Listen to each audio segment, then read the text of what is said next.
The boy's scream tore through the dusty afternoon air of Dallas, Texas, as rough hands dragged him away from the only home he had ever known, his father watching from the porch with dead eyes and a whiskey bottle dangling from his fingers.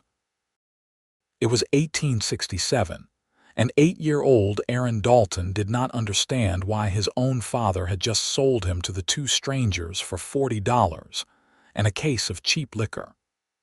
His mother had died 3 winters ago, leaving him alone with a man who had drowned his grief in bottles and gambling debts.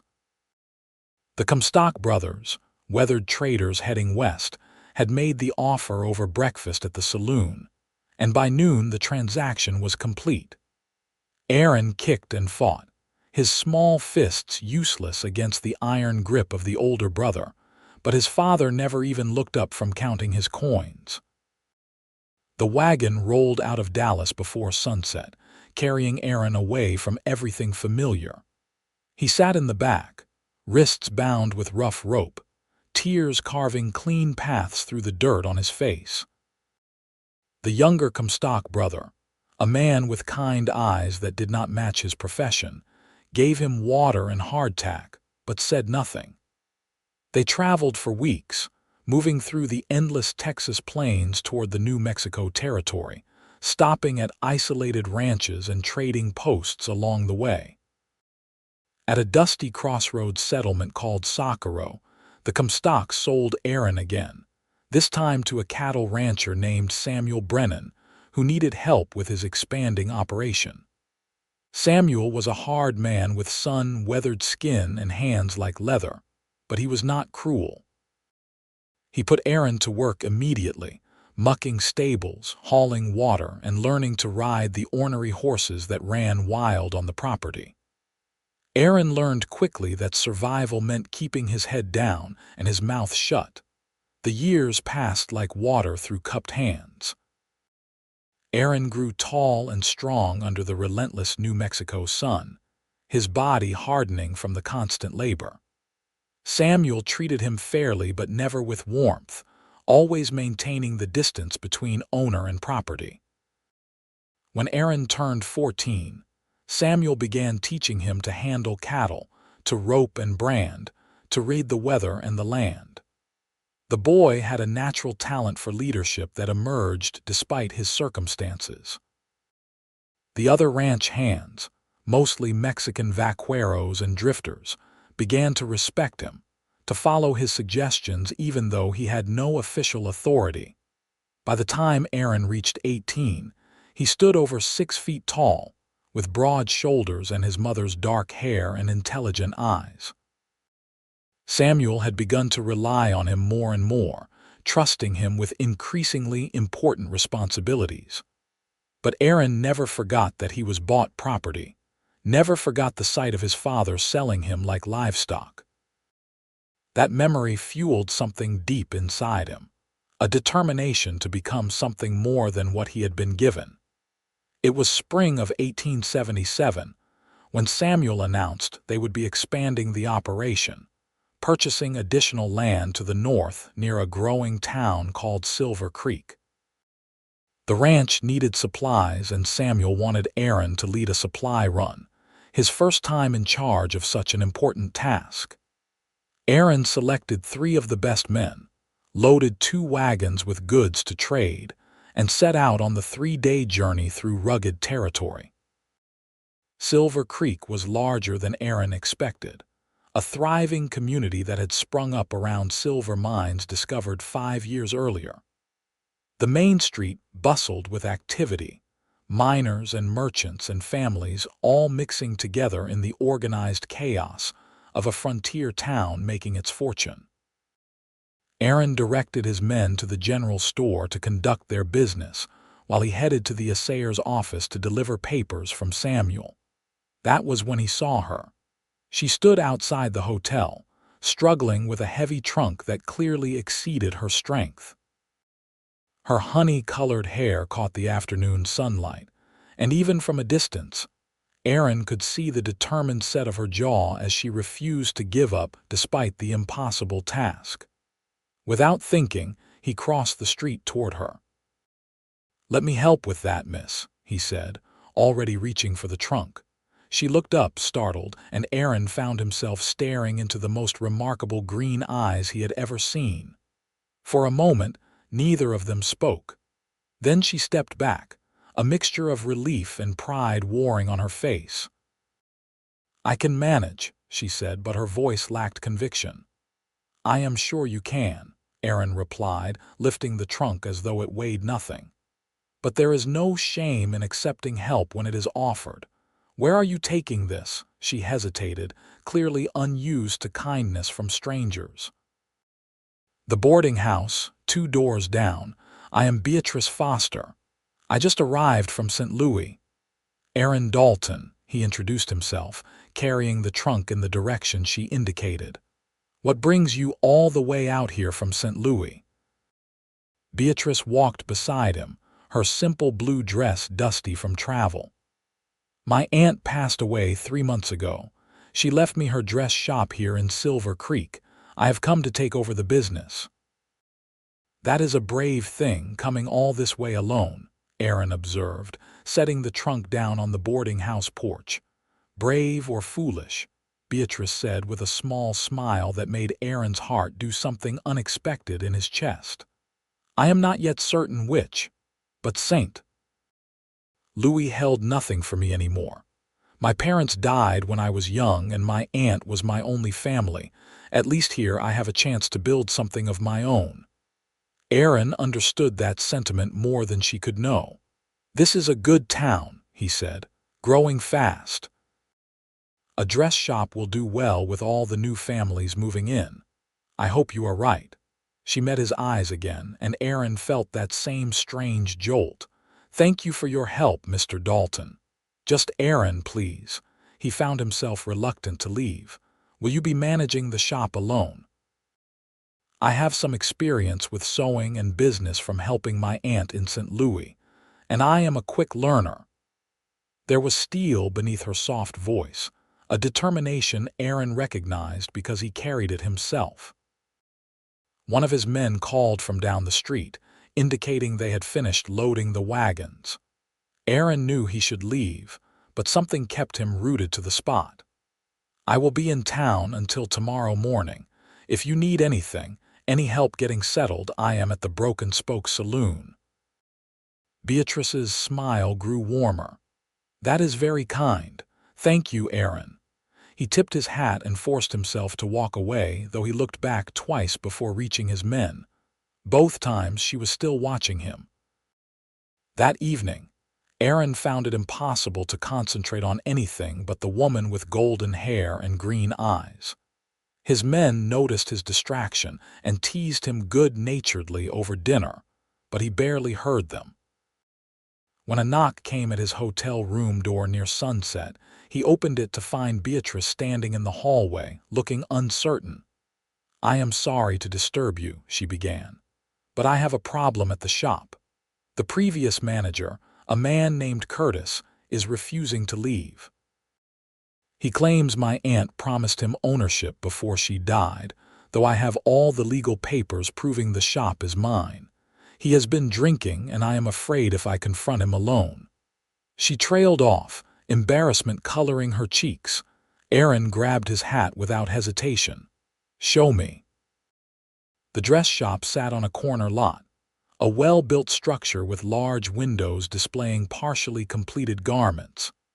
Inside, a heavy-set man with a red face and whiskey on his breath was methodically destroying the inventory, tearing fabric and knocking over displays.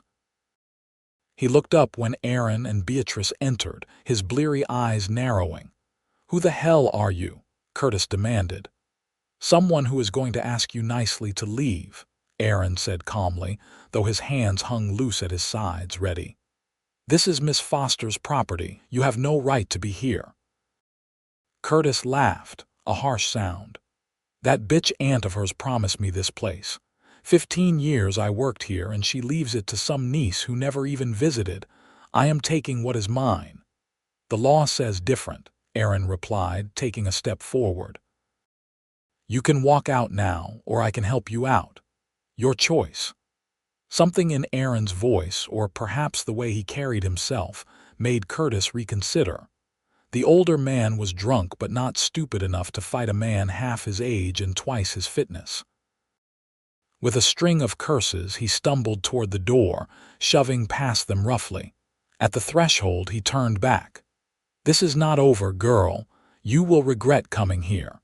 Then he was gone, leaving Beatrice and Aaron standing amid the wreckage. She looked around at the torn fabrics and broken displays, and Aaron saw her shoulders begin to shake.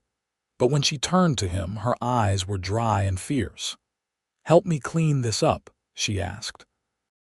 They worked together until well past midnight, sorting salvageable materials from ruined ones, righting furniture and sweeping up broken glass. As they worked, they talked. Beatrice told him about growing up in St. Louis, about losing her parents to cholera when she was 12, about her aunt who had taken her in and taught her the trade. Aaron found himself sharing things he had never spoken about: the pain of being sold, the years of working to prove himself worthy of respect, the dreams he had of one day owning his own land. "Your father," Beatrice said softly as they sat on the shop floor taking a break, "did you ever see him again?" "No, I do not even know if he is alive." Aaron stared at his hands, calloused and scarred from years of hard work. "For a long time I hated him. Now I just feel empty about it." He was weak, and that weakness destroyed him. "I promised myself I would never be like that I would be strong enough to protect what matters." Beatrice reached out and touched his hand just briefly, but the contact sent electricity through his entire body. "You are nothing like that man. I can see it in you, the strength and the goodness. What happened to you was terrible, but it did not break you. It made you who you are." No one had ever seen him so clearly before. Aaron looked into her eyes and realized that something fundamental had shifted in his world. This woman, this brave stranger who had traveled across the country alone to claim her inheritance, understood him in a way no one else ever had. "I have to leave tomorrow," he said, the words tasting bitter. "Back to the ranch near Socorro, but I will return. In 2 weeks I will find a reason to come back." "I would like that," Beatrice whispered. They sat in the quiet shop, hands now clasped together, and neither wanted to move. Finally, Aaron walked her back to the boarding house through the empty streets, their fingers intertwined. At her door, he lifted her hand and pressed a kiss to her knuckles, a gesture he had seen gentlemen do but had never attempted himself. 2 weeks, he promised. "I will be counting the days," she replied. The ride back to the ranch felt endless. Aaron's mind remained in Silver Creek, replaying every moment with Beatrice, every word and gesture. His men noticed his preoccupation, but wisely kept their observations to themselves. Samuel greeted their return with satisfaction, pleased with the supplies they had secured and the information about expanding into the Silver Creek market. "The town is growing faster than expected," Aaron reported, standing in Samuel's study that evening. "There are opportunities there if we act quickly. The mines are producing, new families arriving weekly. They need beef, leather, everything we can supply." Samuel nodded slowly. "Then we should establish a regular route. Someone would need to manage that operation, stay in Silver Creek for extended periods to build relationships with merchants and mine operators." Aaron kept his expression neutral, but his heart raced. "I could handle that responsibility, sir, if you trust me with it." The older rancher studied him carefully. Samuel was not a fool. He had watched Aaron grow from a scared child into a capable man, had seen the leadership qualities emerge. But he also knew that giving Aaron this kind of independence was a risk. If the young man decided to leave to strike out on his own, Samuel would lose his best worker. "You have never given me reason to doubt you," Samuel said finally. "Set it up. But understand, you represent this ranch. Your actions reflect on all of us." I understand, sir. You have my word. 2 weeks later, Aaron returned to Silver Creek with a wagon full of beef and leather goods to sell. He handled business first, establishing contracts with 3 different merchants and the owner of the largest mine. Only when his professional obligations were complete did he allow himself to seek out Beatrice. The dress shop had been transformed. The windows now displayed beautiful garments, and through the glass, he could see Beatrice working at a sewing machine, her face focused in concentration. A small bell chimed when he opened the door and she looked up. The smile that lit her face made the 2-week wait worthwhile. "Aaron," she breathed, setting aside her work and rising to greet him. "You came back. I said I would." He closed the distance between them, taking both her hands in his. "How have you been? Any more trouble?" "Nothing I could not handle. Curtis tried to start rumors about me, but the other shopkeepers have been kind, and business is good, better than I expected." She squeezed his hands. "But I missed you." "Is that foolish, to miss someone after knowing them for only one evening?" "If it is foolish, then we are both fools," Aaron said. "Because I have thought of nothing but you since I left." Over the following months, Aaron found more and more reasons to visit Silver Creek. Samuel, pleased with the profitable new trade route, did not object. Each visit lasted longer, and Aaron found himself staying at the hotel for days at a time, spending every free moment with Beatrice. They took walks through the hills surrounding town, shared meals at the small restaurant, sat together in her shop while she sewed and he repaired equipment or reviewed accounts. Their courtship was the talk of Silver Creek. The tall, quiet rancher and the brave seamstress from St. Louis made a striking couple. Beatrice introduced Aaron to the growing community, bringing him to church socials and town meetings. For the first time in his life, Aaron felt like he belonged somewhere, not as property or hired help, but as himself. But their happiness existed in a fragile bubble. One evening in late summer, as they sat on the porch of the boarding house watching the sunset, Beatrice grew quiet. "What troubles you?" Aaron asked, taking her hand. "This cannot continue forever," she said softly. "You living in Socorro, me here. Always waiting for the next visit, never knowing when we will see each other again. I feel like I am living between your arrivals, just marking time." Aaron had been wrestling with the same thoughts. "I know. I have been saving money, every dollar I can spare. Someday I want to buy my own land, build my own ranch. But I am not there yet, not close enough to offer you the life you deserve." Beatrice turned to face him fully, her green eyes intense. "I do not need wealth, Aaron, I need you. My shop is doing well enough to support us both if necessary. But I cannot continue this way, loving you from a distance." "You love me." The words came out rough, disbelieving. "Of course I love you," she said, tears gathering in her eyes. "How could I not? You are the finest man I have ever known, strong and gentle and good. But I need to know if this has a future, if we have a future." Aaron pulled her close, his heart hammering against his ribs. "I love you too.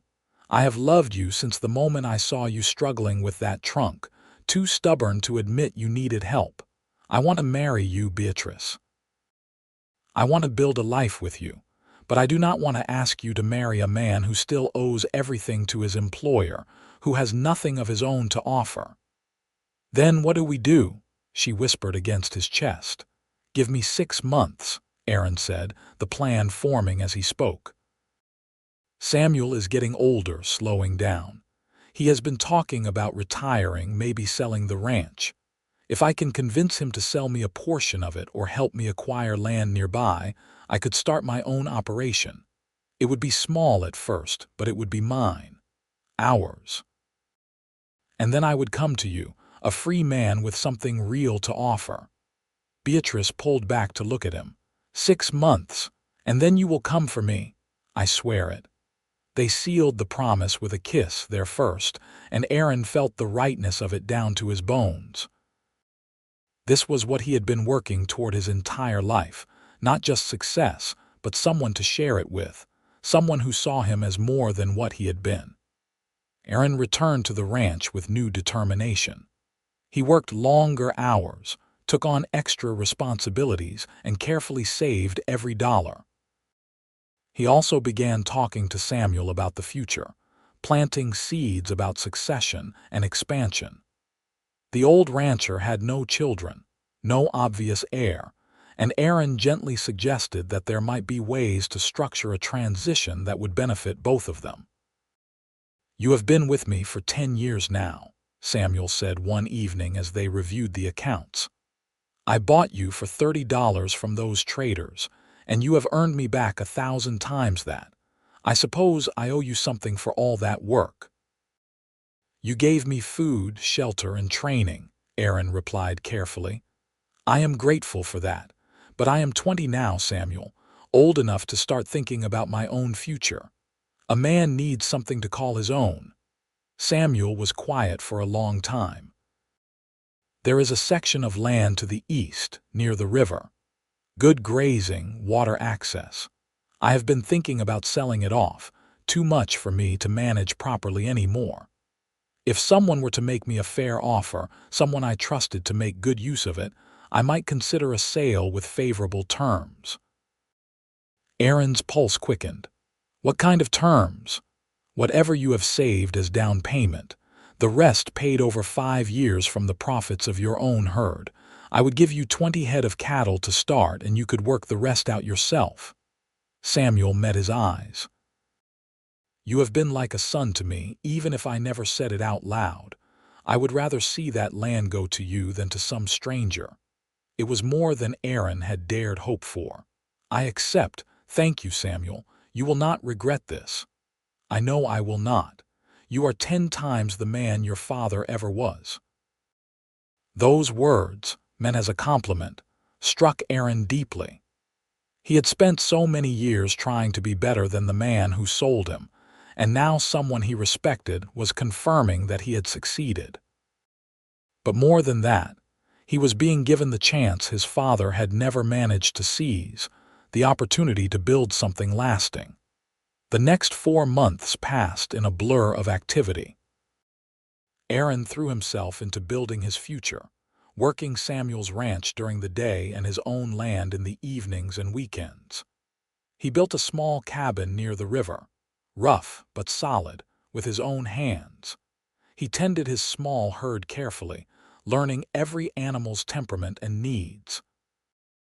And once a month, he made the trip to Silver Creek to see Beatrice, bringing her updates on his progress and counting down the days until he could finally ask her properly. Beatrice's shop continued to thrive. She had hired 2 local women to help with the sewing, expanding her operation to handle the growing demand. But Aaron could see the strain of waiting in her eyes, the worry that something might go wrong, that this dream they shared might somehow slip away. It was February of 1878, just past the 6-month mark, when Aaron finally rode into Silver Creek with a small velvet box in his pocket and a future to offer. He had spoken with the local minister the day before, had made arrangements for a wedding. Now he just needed her answer. He found Beatrice in the shop, as always, but she was not working. Instead, she stood at the window, clearly watching for him. When she saw him dismount from his horse, she ran outside without even grabbing her shawl against the winter chill. "You are here," she said, launching herself into his arms. "You are really here." "I am here," Aaron confirmed, holding her tight. "And I am not leaving, not without you." He dropped to one knee right there in the dusty street, not caring who saw them. The ring he had bought was simple, a small silver band with a single modest stone, all he could afford.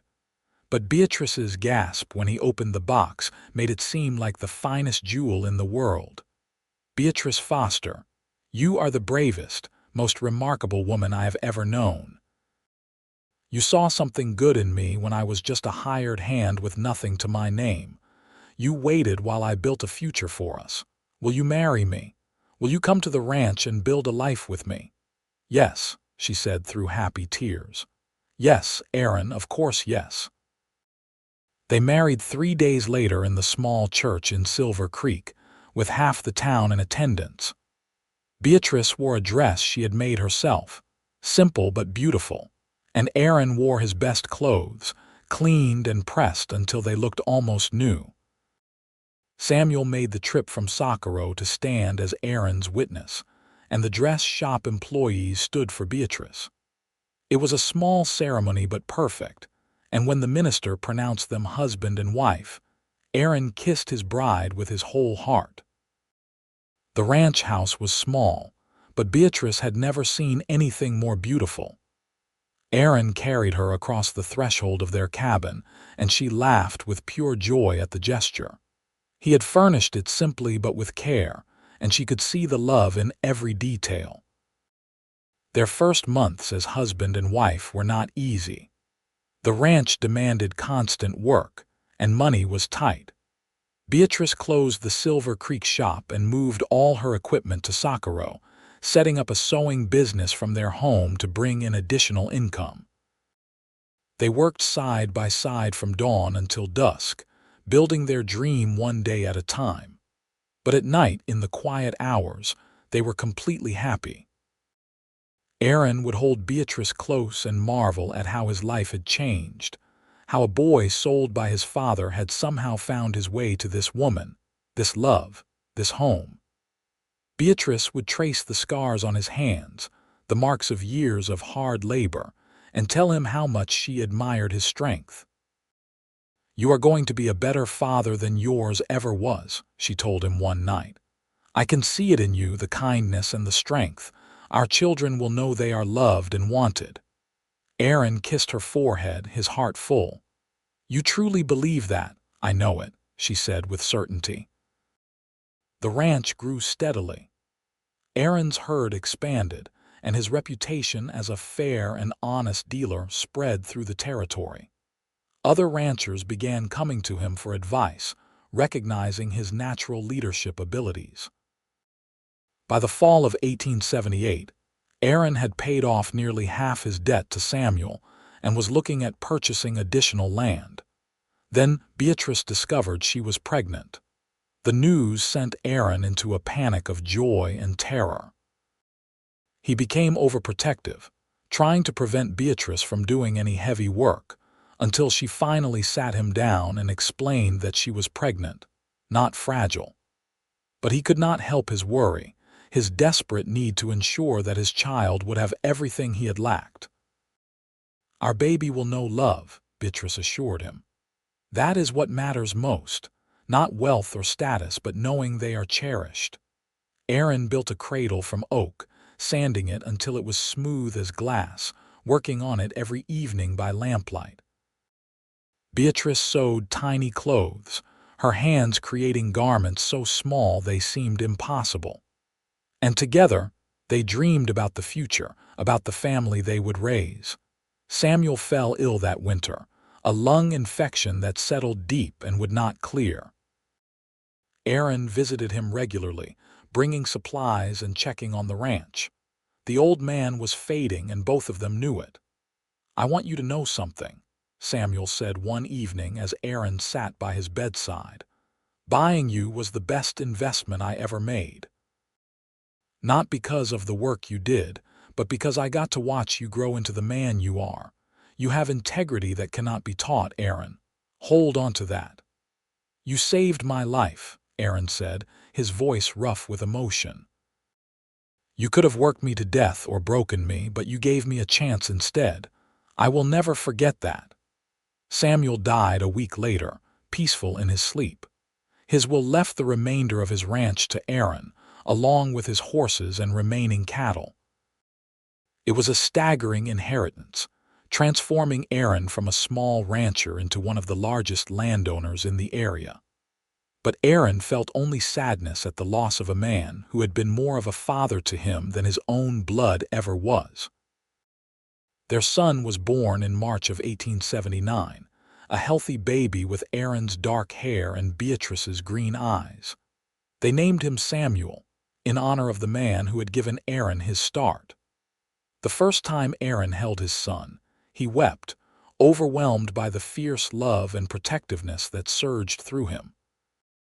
This child would never wonder if he was wanted, would never face the pain of rejection. This child would know only love. Beatrice recovered quickly from the birth, strong and resilient as always. She managed the household accounts and her sewing business while caring for their son, somehow making it all seem effortless. Aaron worked the ranch with renewed purpose, driven by the need to provide for his family. But success brought new challenges. As Aaron's ranch grew, he needed more help. He hired carefully, remembering his own experience of being powerless, ensuring that every man who worked for him was treated fairly and paid honestly. His reputation as a good employer spread, and soon he had his pick of workers. One of those workers was a young man named Cole, barely 18, who showed up one day looking for work. Something about the desperation in the boy's eyes reminded Aaron of himself, and he hired him on the spot. It was only later that Aaron learned Cole's story, how his own family had fallen on hard times and the boy had been sent away to earn money for their survival. "You are not property here," Aaron told him firmly. "You work for wages, and if you are ever unhappy, you are free to leave. But while you are here, you will be treated with respect." Cole's gratitude was evident in everything he did, working harder than any 3 men combined. Aaron took him under his wing much as Samuel had done for him, teaching him not just ranching but leadership, decision-making, how to command respect without demanding it. The ranch thrived under Aaron's management. He made smart decisions about breeding and land use, diversifying his operation to include horses as well as cattle. Beatrice's sewing business grew as well, and she eventually hired 2 women from town to help with the increased demand. Their home became a center of the community, known for hospitality and fairness. When Samuel turned 2, Beatrice announced she was pregnant again. This time, Aaron felt more confidence than fear, though his protective instincts still ran strong. Their daughter was born in the winter of 1881, a tiny thing with blonde hair and her father's serious dark eyes. They named her Grace, and she completed their family in a way Aaron had not known was possible. But with success came unwelcome attention. A group of men from Dallas, backed by a wealthy cattle baron named Thornton who was buying up ranches throughout the territory, approached Aaron with an offer. They wanted his land, all of it, and were willing to pay a substantial sum. Aaron refused without hesitation. "This land is my home," he told their representative, a slick-talking man in an expensive suit. "It is not for sale at any price." "Everyone has a price," the man replied coldly. "Mr. Thornton does not like to be refused. You should reconsider." "There is nothing to reconsider," Aaron said firmly. "Tell your boss to look elsewhere." The first incident happened a week later. Someone cut their fence line, allowing a portion of Aaron's herd to wander onto neighboring property. It took 2 days to round up all the cattle, and one of his best bulls was injured in the process. Aaron reported it to the local marshal, but with no witnesses, nothing could be done. Then supplies began going missing.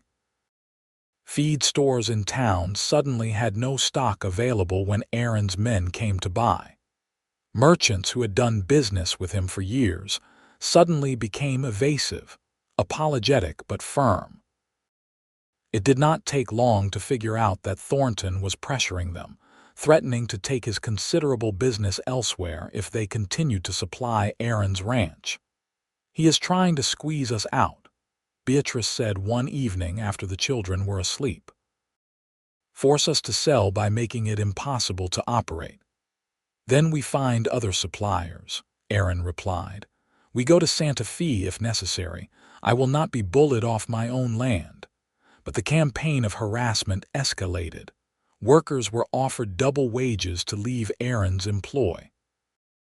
Water sources on his property were fouled with dead animals. His cattle began showing up butchered in remote pastures, their meat taken but the kill clearly designed to send a message.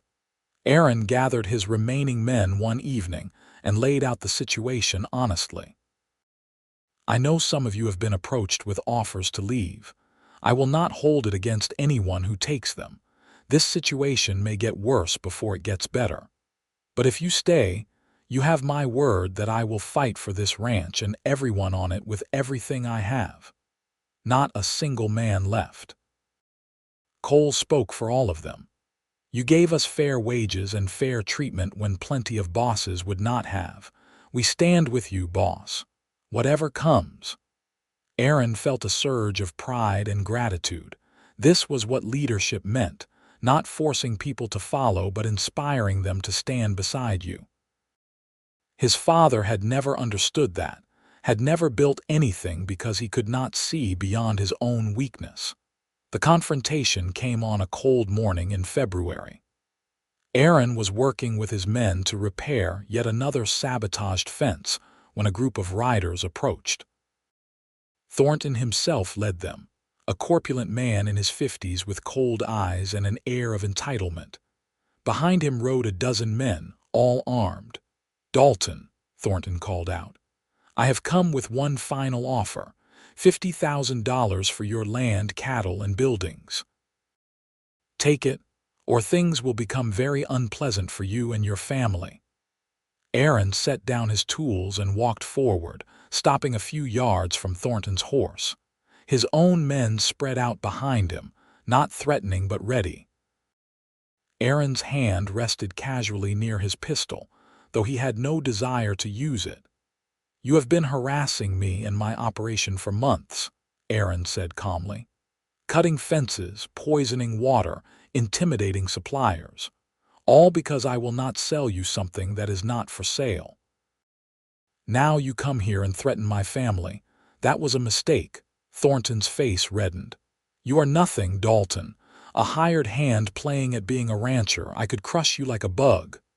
"Maybe," Aaron acknowledged, "but it would cost you. Your reputation would suffer when word spreads about your methods. And I promise you, before you take what is mine, you will pay a price." The two men stared at each other, the tension thick enough to cut. Thornton's hand moved toward his weapon, and Aaron's men shifted behind him, ready to back their boss. For a moment, violence seemed inevitable. Then a new voice cut through the standoff. "That is far enough, Thornton." Marshal William Crawford rode up from the direction of town, accompanied by 4 deputies. The lawman was older, gray-haired but still formidable, and he carried himself with the authority of someone who had seen and survived plenty of trouble.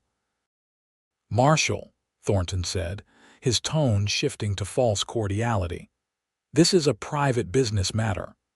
"It stopped being private when you started breaking the law," Crawford replied. "I have 3 signed statements from witnesses who saw your men cutting Dalton's fences.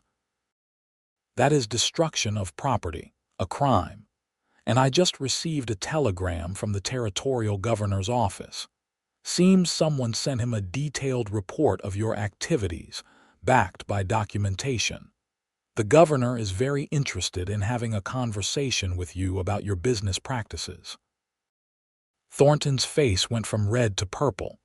"This is not over," he spat at Aaron. "Yes, it is," the marshal said firmly. "You are going to leave Mr. Dalton alone. In fact, you are going to leave this entire territory. Consider this your official notice. The governor has made it clear that your presence is no longer welcome here." Aaron had not expected this turn of events, but he kept his expression neutral. Thornton glared at him with pure hatred, clearly wanting to argue, but even he could not fight both the law and the territorial government. With a savage jerk on his reins, he wheeled his horse around and rode off, his men following. When they were gone, Aaron turned to the marshal. "Thank you, sir, But I did not send any report to the governor. Crawford smiled slightly. Maybe not, but your wife did. Seems Mrs. Dalton has a friend from her St. Louis days who married a territorial official. She wrote to this friend weeks ago, detailing everything Thornton was doing, complete with dates and witness names. The governor is serious about attracting legitimate business to the territory, not bullies who think they can intimidate smaller operators.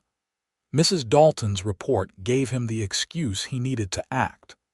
Aaron felt a surge of love and admiration for his wife.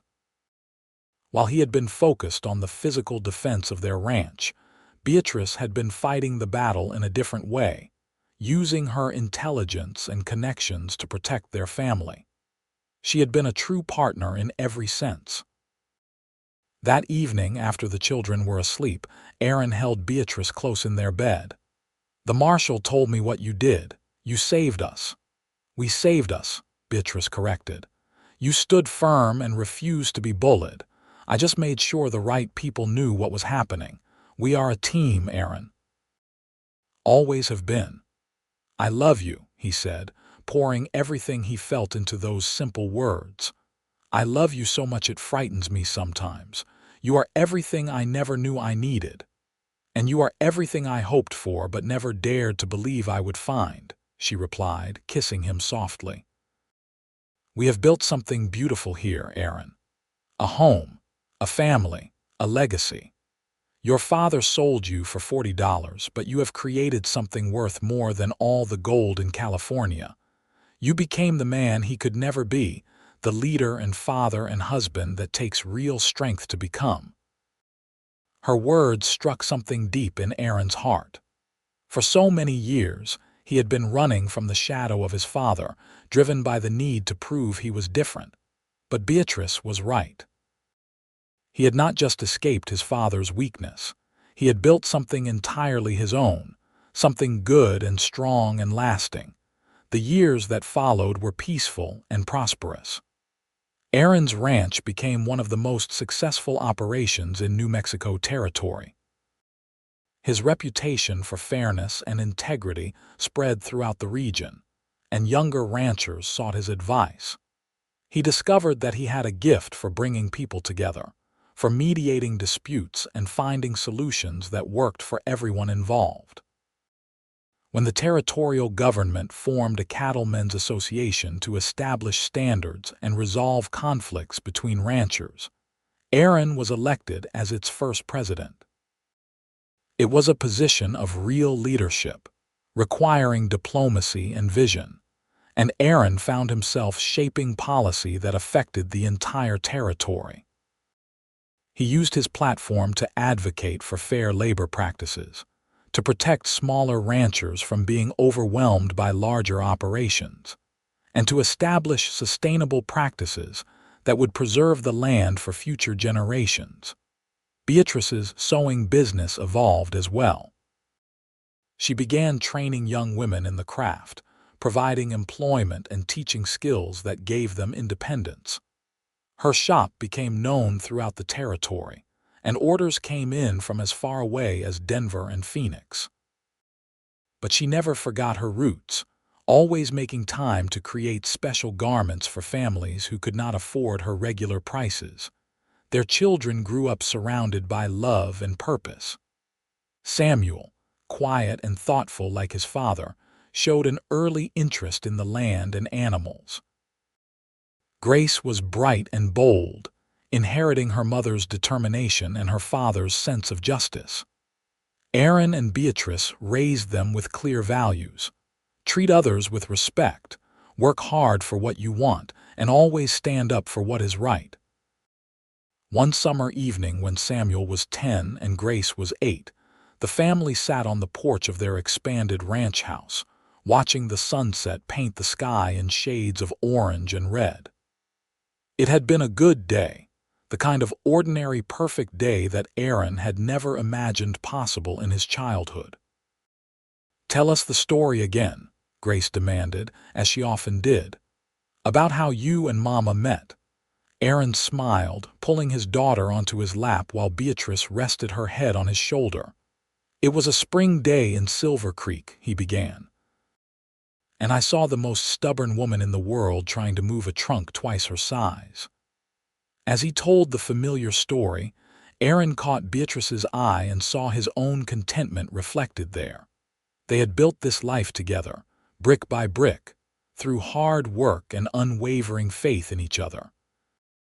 The boy who had been sold for $40 had become a man of substance and respect, but more importantly, he had become a man of character. In the winter of 1887, when Aaron was 30 years old, he received an unexpected letter. It came from Dallas, forwarded through several addresses before finally reaching him. The handwriting was shaky, the paper cheap. He opened it with curiosity that turned to shock as he read. His father was dying. The letter was from a doctor at a charity ward, explaining that a man named Dalton had been brought in with consumption and was not expected to survive more than a few weeks. In his delirium, he kept speaking a son's name, and the doctor had taken it upon himself to try to locate any family. Aaron stared at the letter for a long time, a storm of emotions churning inside him. Anger, hurt, bitterness, all the old wounds tearing open. But beneath it all was something else, something he had not expected: pity. "What will you do?" Beatrice asked gently, having read the letter over his shoulder. "I do not know," Aaron admitted. "Part of me wants to ignore it, to let him die alone as he deserves, but another part, I am not him, Beatrice. I cannot abandon someone, even someone who abandoned me." "Then go," she said simply. "Not for him, but for yourself. Go and face him one last time, and then you can finally close that chapter of your life completely." Aaron made the journey to Dallas alone, leaving his ranch in the capable hands of Cole, who had become his right-hand man over the years. The city had grown since his childhood, sprawling and busy. He found the charity ward easily enough, a grim building that smelled of sickness and despair. His father was a skeleton, wasted by disease and decades of alcohol abuse. At 52, he looked 80, his skin gray and his breathing labored. He was asleep when Aaron arrived, and for a long moment, Aaron just stood there, looking at the man who had shaped his life through absence and rejection. When the old man's eyes opened, he stared at Aaron without recognition. Then something shifted in his expression, memory fighting through the fog of illness. "Aaron," the voice was barely a whisper. "Is that really you?" "It is me," Aaron confirmed, pulling a chair close to the bed. Tears leaked from his father's eyes. "I am sorry. I am so sorry. I was weak, boy. The drinking and the gambling and the debts. When your mama died, I just could not. I could not be what you needed. So I told myself you would be better off somewhere else, but I knew even then that I was just making excuses. I failed you, son. I failed you terribly."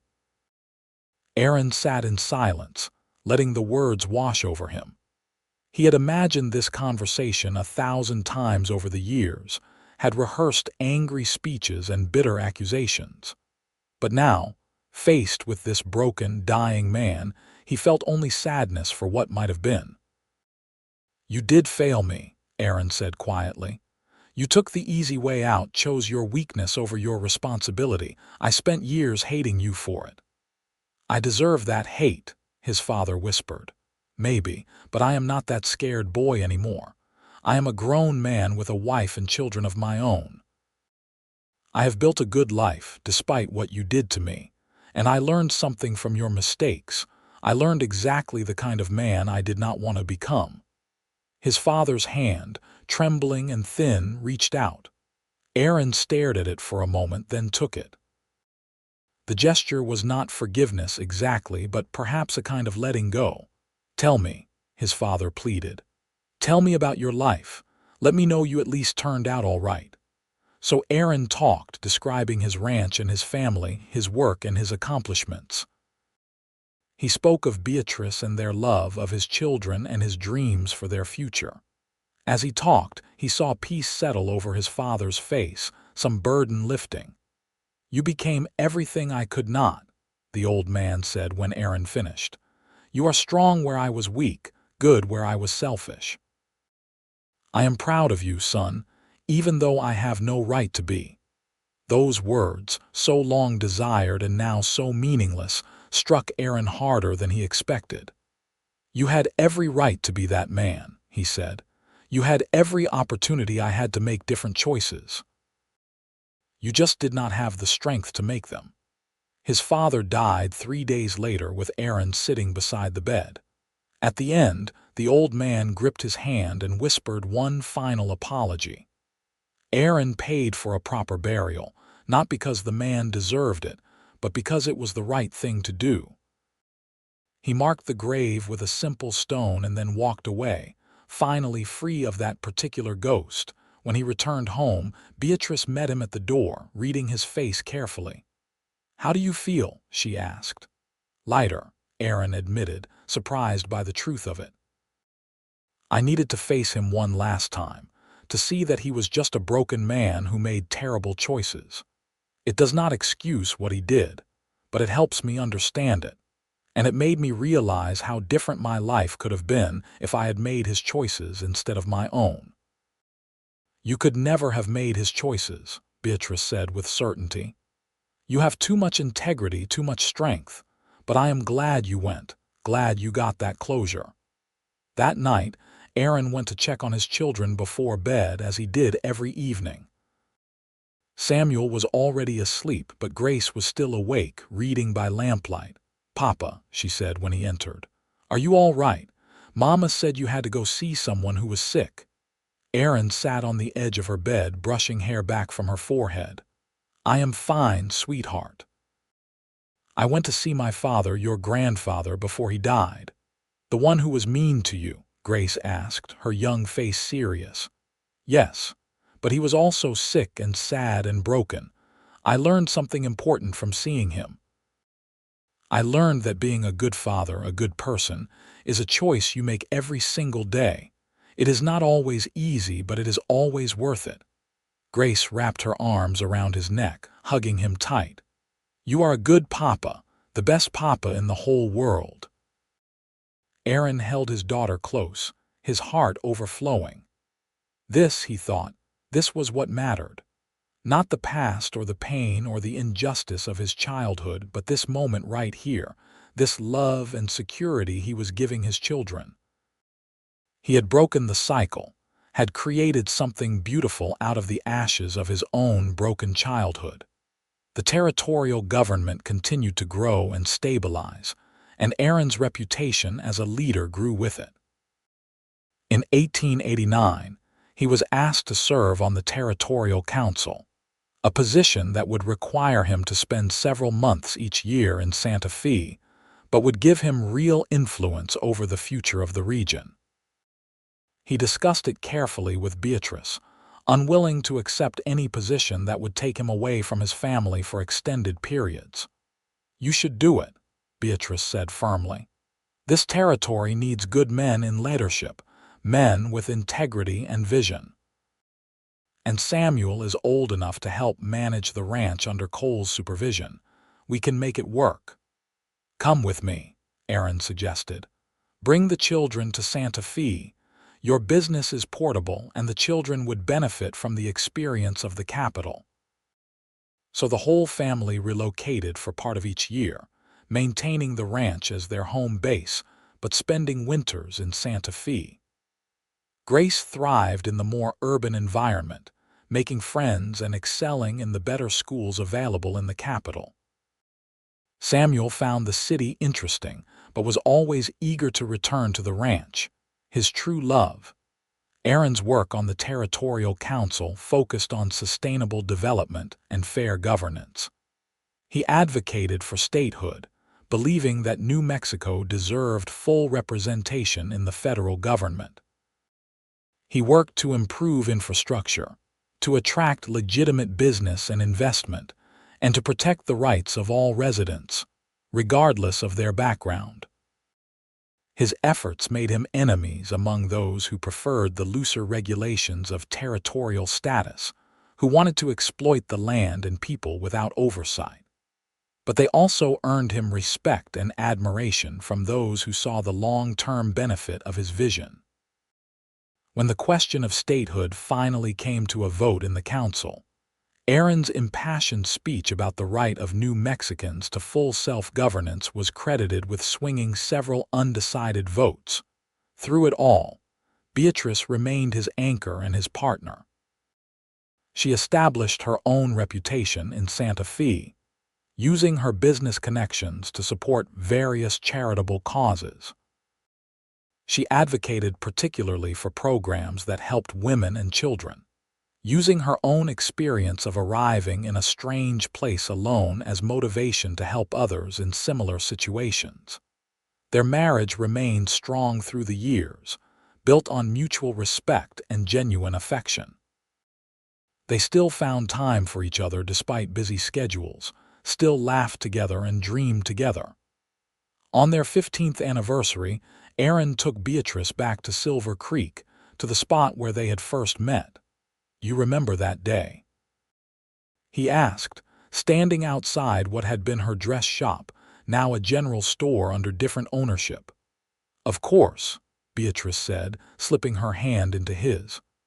"I remember thinking you were the handsomest man I had ever seen, so tall and serious.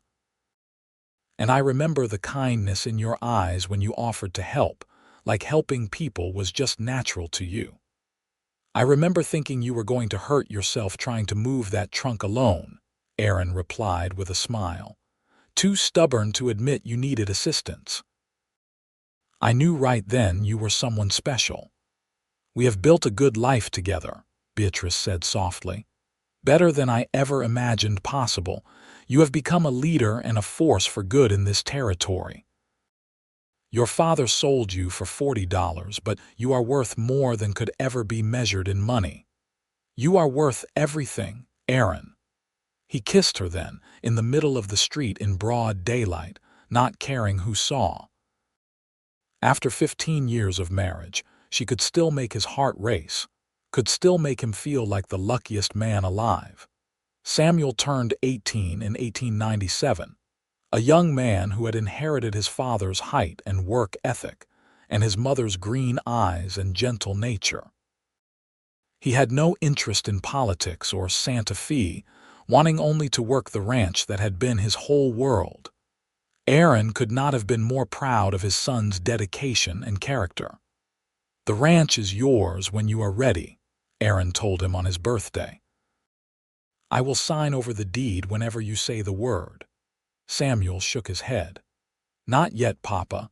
You still have work to do in Santa Fe, important work. I am happy to run the ranch while you focus on the council. But someday, yes, I would be honored to carry on what you have built." Grace, at 16, had entirely different interests. She wanted to go to college to study law or perhaps journalism. She had her mother's determination and her father's sense of justice, and Aaron knew she would make her mark on the world in her own way. A woman lawyer. One of Aaron's fellow councilmen said skeptically when Aaron mentioned his daughter's ambitions. "That is highly unusual. My daughter is highly unusual," Aaron replied calmly. "And the world is changing. Women deserve the same opportunities as men. I will support whatever path she chooses." In 1900, Aaron turned 43 and decided it was time to step back from public service. He had served 2 terms on the Territorial Council, had helped shape policies that would benefit New Mexico for generations. But he missed the simple life of the ranch, missed working with his hands and watching the sunset from his own porch. The territory was in good hands with younger leaders he had helped mentor, and it was time to go home. The final session of his last term, his fellow councilmen honored him with a resolution praising his service and integrity. Aaron accepted their acknowledgement graciously, but deflected most of the credit to others. What mattered to him was not recognition, but the knowledge that he had done good work, that he had used his position to help people rather than enrich himself. Back at the ranch, life settled into a comfortable rhythm. Samuel had indeed grown into an excellent rancher, managing the operation with skill and wisdom beyond his years. Aaron worked alongside his son, teaching him the last bits of knowledge he possessed and learning to trust the young man's judgment. Cole, now in his 30s, had become Samuel's closest friend and most trusted advisor. He had married a local girl and built his own small ranch on land adjacent to Aaron's, their two operations often working cooperatively. Watching Cole succeed filled Aaron with satisfaction. He had been able to give another young man the same chance Samuel Brennan had given him. Grace did indeed go to college, heading east to attend a women's college in Boston. Her letters home were filled with excitement about her studies and her growing understanding of the law. Aaron and Beatrice missed her terribly, but were proud beyond words of her courage and ambition. In 1902, when Aaron was 45, he received an honor he had never expected. The new governor of the territory, a man Aaron had worked with on the council, asked him to help draft the Constitution for New Mexico's eventual statehood application. It would be one final contribution to the territory's future, a chance to shape the fundamental document that would govern the state for generations. Aaron accepted, working closely with legal scholars and other leaders to create a constitution that balanced individual rights with community needs, that protected the diverse cultures of New Mexico while building a unified future. His experience as both a rancher and a councilman gave him a unique perspective, understanding both the practical needs of everyday people and the larger vision required for good governance. The work took 2 years, countless meetings and debates and revisions. But when the Constitution was finally complete, Aaron felt a deep sense of accomplishment. The document enshrined protections for labor rights, land rights, and cultural heritage. It created a framework for fair representation and limited government power. It was not perfect, but it was good and solid, a foundation that could be built upon. "You have left your mark on history," Beatrice told him when the work was finished. "Future generations will live under laws you helped create. That is a legacy few people can claim." "The only legacy I truly care about is the one sitting at this table," Aaron replied, looking at his family gathered for Sunday dinner. Samuel and his new wife Rebecca, Cole and his growing family, Grace home from college for the summer. "This, all of you, you are what matters most to me." In 1906, Samuel and Rebecca made Aaron and Beatrice grandparents for the first time. A son they named Aaron Samuel. Holding his tiny grandson, Aaron felt the circle of his life complete in a way he had not anticipated. From being a child no one wanted to being a grandfather cherished by his family, the journey was almost impossible to believe. "He looks like you," Beatrice said, watching her husband cradle the baby with infinite gentleness. "I hope he has a better start than I did," Aaron replied.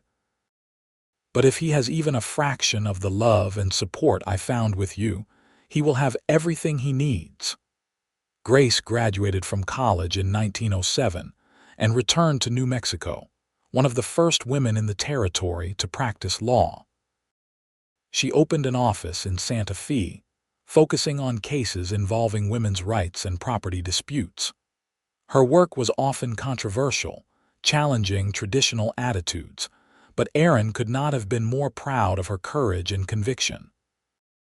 The years passed peacefully, filled with the rhythms of ranch life and family gatherings. Aaron and Beatrice grew older together, their love deepening with time rather than fading. They took walks every evening when weather permitted, holding hands and talking about everything and nothing. They had built a life beyond anything either of them had dared dream, and they savored every moment of it. In 1912, New Mexico finally achieved statehood. The Constitution Aaron had helped draft being accepted by Congress with minor modifications. At the statehood ceremony, Aaron stood in the crowd rather than on the stage, preferring to celebrate as a citizen rather than as a dignitary. But the new governor spotted him and insisted he come forward, recognizing him publicly for his years of service to the territory. "This man represents the best of New Mexico," the governor said. "He came here as a child with nothing, was given a chance, and built not just a successful ranch but a legacy of leadership and integrity. He helped shape this state, and we owe him our gratitude." The crowd applauded, and Aaron accepted their acknowledgement with characteristic humility. But as he looked out at the assembled citizens, he thought about how far he had come from that terrified 8-year-old boy being dragged away from Dallas. He had not just survived, he had thrived. He had not just overcome his father's weakness, he had become something entirely different, something better. That evening, back at the ranch, Aaron and Beatrice sat on their porch watching the stars emerge. They were both in their mid-50s now, still healthy but feeling the weight of years. Their hands were clasped together, as they had been for countless evenings over their 34 years of marriage. "You ever wonder what would have happened if I had not been in Silver Creek that day?" Aaron asked. "If we had never met?" "No," Beatrice said simply. "Because I believe we were meant to find each other. You needed someone to see your worth, and I needed someone to share my dreams with. We were always going to find our way together." "I love you," Aaron said, the words as true and powerful as the first time he had spoken them. "You saved me, Beatrice, not just from loneliness, but from becoming bitter and hard. You showed me that love was possible, that I was worthy of it." "We saved each other," Beatrice corrected gently. "And we built something beautiful together. Look at what we have created, Aaron. Not just the ranch or the wealth, but the family, the love, the legacy of treating people with fairness and dignity. That is what truly matters." They sat in comfortable silence, listening to the night sounds of the ranch, the distant lowing of cattle and the rustle of wind through grass. Inside the house, they could hear Samuel and his family preparing dinner, the sounds of grandchildren playing and adults laughing. This was home, this was family, this was everything Aaron had never known he could have. Years continued their steady march. Samuel proved to be not just a capable rancher, but an innovator, implementing new techniques and expanding the operation in smart, sustainable ways. He and Rebecca had 3 children, giving Aaron and Beatrice a house full of grandchildren to spoil. Cole's ranch also prospered, and the two families remained close, their properties and lives intertwined. Grace married in 1914, choosing a fellow lawyer who shared her passion for justice and reform.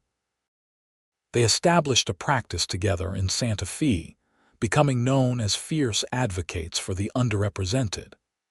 Aaron walked his daughter down the aisle with pride bursting from his chest, remembering the tiny girl who had once demanded bedtime stories and was now changing the world. In 1920, Aaron turned 63. He had officially turned over management of the ranch to Samuel several years earlier, though he still helped out when needed and offered advice when asked. His body was slowing down, decades of hard work taking their toll, but his mind remained sharp and his spirit strong. One afternoon, sitting in his favorite chair on the porch, Aaron reflected on his life with deep satisfaction. He had been sold by his father for $40, treated as property to be disposed of. But he had refused to let that define him. Instead, he had built a life of purpose and meaning, had become a leader and a father and a husband in ways his own father could never have imagined.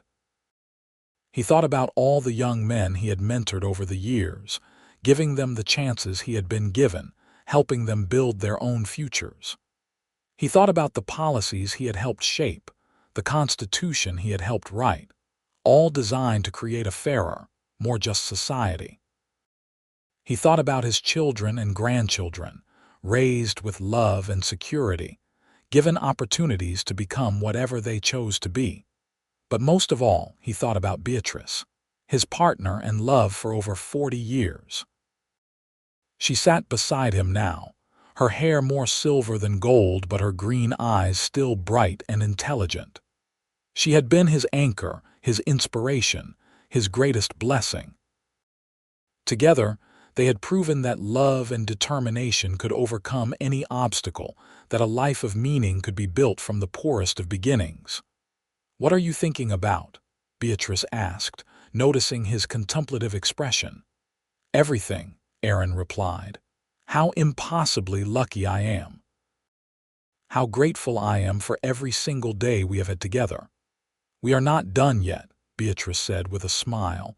"We still have years ahead of us, more grandchildren to meet, more sunsets to watch." "I know, and I intend to savor every moment." Aaron lifted her hand to his lips, kissing it gently. "Thank you, Beatrice, for seeing something worth loving in a broken boy, for believing in me when I did not believe in myself, for building this life with me." "It has been my greatest honor," Beatrice replied, her voice thick with emotion. "You are the finest man I have ever known, Aaron Dalton. Your father sold you for $40, but you became something priceless. You became the leader he could never be, the father your children adore, the husband I will love until my last breath." They sat together as the sun set over their land, over the home they had built together, painting the sky in brilliant shades of orange and gold. Inside, they could hear their family gathering for dinner, the sounds of love and laughter filling the house. 3 generations under one roof, all connected by the love and determination of 2 people who had found each other against all odds. Aaron had been sold to strangers, yes, but he had grown into something far greater than anyone could have predicted. He had become a leader who inspired rather than commanded, a father who cherished rather than abandoned, a husband who honored and loved his wife with steadfast devotion. He had broken the cycle of weakness and created a legacy of strength. As darkness fell and stars began to appear, Aaron and Beatrice rose and went inside to join their family. The dining table was crowded and noisy, filled with food and conversation and joy. Aaron took his seat at the head of the table, Beatrice at his right hand, surrounded by children and grandchildren, looking around at all the faces he loved, at the life he had built from nothing. Aaron felt complete contentment. He had not just survived being sold away from his home. He had used that pain to fuel his determination to create something better. He had proven that your beginning does not determine your ending, that choices matter more than circumstances, that love and integrity could transform even the most damaged life into something beautiful. This was his legacy, not wealth or political influence, but this room full of loved and cherished family. This was what it meant to be a leader, not commanding armies or ruling empires, but building a home where love flourished and every person knew their worth. His father had failed at this most fundamental task, had chosen weakness over responsibility. But Aaron had chosen differently, every single day of his life, and it had made all the difference. The meal continued late into the evening, with stories and laughter and the comfortable chaos of a large, loving family. When everyone finally departed and the house grew quiet, Aaron and Beatrice prepared for bed in the room they had shared for over 40 years. As they lay down together, Beatrice curled against Aaron's side, her head on his shoulder, their fingers intertwined. "I love you," she whispered into the darkness. "I love you too," Aaron replied. "Today, tomorrow, and all the days after, you are my heart, Beatrice. You always have been." They drifted off to sleep together, two people who had beaten the odds and built a love story for the ages. Outside, the New Mexico night was vast and star-filled, the land they had worked and loved stretching out in all directions. The ranch would continue, passed down through generations, a testament to what could be built with determination and love. Aaron Dalton had been sold to strangers for $40 when he was just a frightened child. But he had grown into a man of substance and character, a leader who inspired loyalty through fairness and integrity rather than fear or force. He had become the father his own father could never be, cherishing his children and giving them the security and love he had been denied. He had found a love that sustained him through every challenge, a partner who saw his worth when the world saw only a hired hand with a dark past. His story was not one of perfect triumph or easy success. There had been hardships and setbacks, moments of doubt and fear. But through it all, Aaron had held fast to his principles, had refused to become bitter or cruel despite having every reason to turn out that way. He had chosen strength over weakness, love over hate, building over destroying, and in the end that made all the difference. The boy sold for $40 had become a man worth more than any price could measure, not because of what he owned, but because of who he had become. He had proven that character is not inherited but chosen, that leadership is not about power but about service, that love is the greatest fortune of all. As Aaron and Beatrice slept peacefully in their home, surrounded by the life they had built together, their story became part of the fabric of the land itself. Future generations would tell it, would draw inspiration from the man who refused to be defined by his worst moment, who instead used that pain to fuel his determination to create something better. The ranch continued to thrive under Samuel's management, eventually being passed down to his children and their children after them. Grace's legal work helped change laws throughout New Mexico, improving conditions for women and workers across the state.